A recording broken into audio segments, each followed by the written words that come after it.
সঁচাকৈ দেই বহুত বহুত ধন্যবাদ।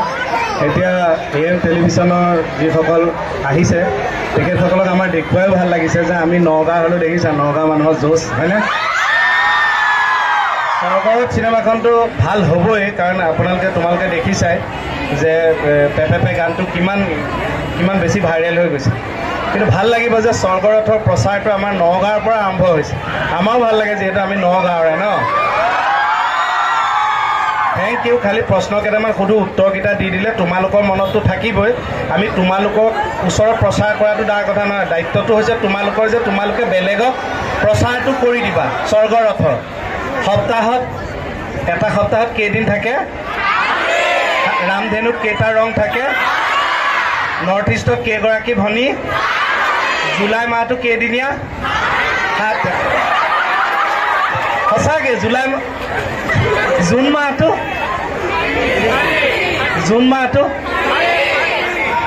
মাহটো কেইদিনীয়া? 7 দিনীয়া। 7 তাৰিখে ৰিলিজ হ'ব স্বৰ্গৰত। তাৰপিছত চিনেমাৰ লগত ব্যস্ত হৈ থাকিব বাকীখিনি।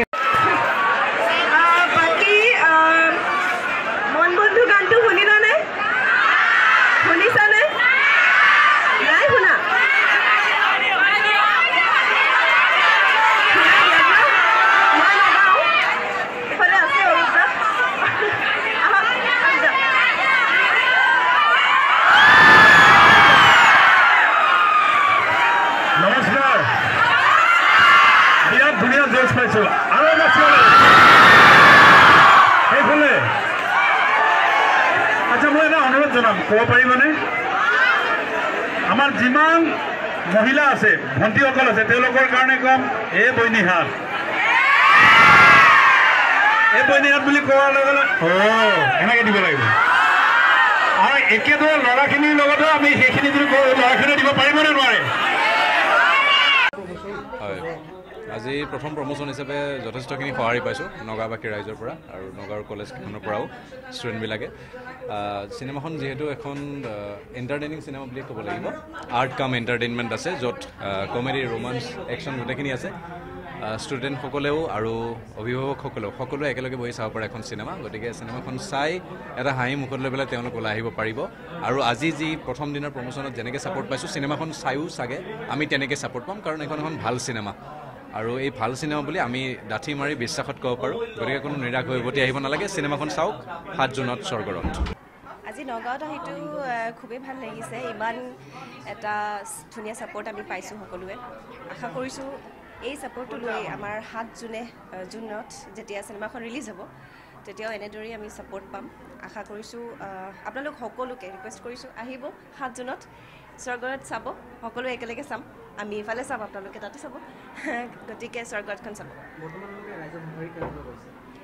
বিৰাট ধুনীয়া। এতিয়াতো আপোনালোকে বাহিৰত দেখিছেই ইমান ধুনীয়া ক্ৰাউড এটা হৈছে, আৰু চবৰে এনাৰ্জি লেভেলটো অলপ বেলেগ হৈ আছিল, গৰম আছিল যদিও। আশা কৰিছোঁ সেই 7 জুনলৈকে থাকক এনেদৰে, আৰু 7 জুনত সকলোৱে যাওক। অসমৰ ৰাইজে ইতিমধ্যে প্ৰমাণ কৰিছে যে ছবিখনৰ মন বন্ধুৰ আগৰ টিজাৰটোও বহুত বেলেগকৈ আদৰি লৈছে, গানটোক বেলেগকৈ সঁহাৰি দিছে, আৰু 7 জুনৰ পৰা এটা খলকনিৰ সৃষ্টি হ'ব বুলি আমি আশাবাদী। ইতিমধ্যে আজিৰ পৰা আমাৰ গোটেই যাত্ৰা আৰম্ভ হৈছে নগাঁৱৰ পৰা, যিহেতু নগাঁৱত বিভিন্নজনে বিভিন্ন ধৰণে আমি সঁহাৰি পাইছোঁ। 7 জুনত পুনৰ আমি কৈছোঁ যে অসমবাসী আহক হললৈ আৰু স্বৰ্গৰতখন উপভোগ কৰক। গানটো ভাল পাইছে, আৰু মোৰ বিশ্বাস সেইটোৱে যে গীতটোতকৈও আগতে তাৰ টিজাৰ এটা আছিলে, সেইটোৱে মানুহে বৰ ধুনীয়াকৈ আঁকোৱালি ল'লে। আৰু এইটো সঁহাৰি, আৰু এইটো এটা বেলেগ ধৰণৰ আমি কি বুলি আচলতে অসমৰ ৰাইজক ধন্যবাদ জনাম।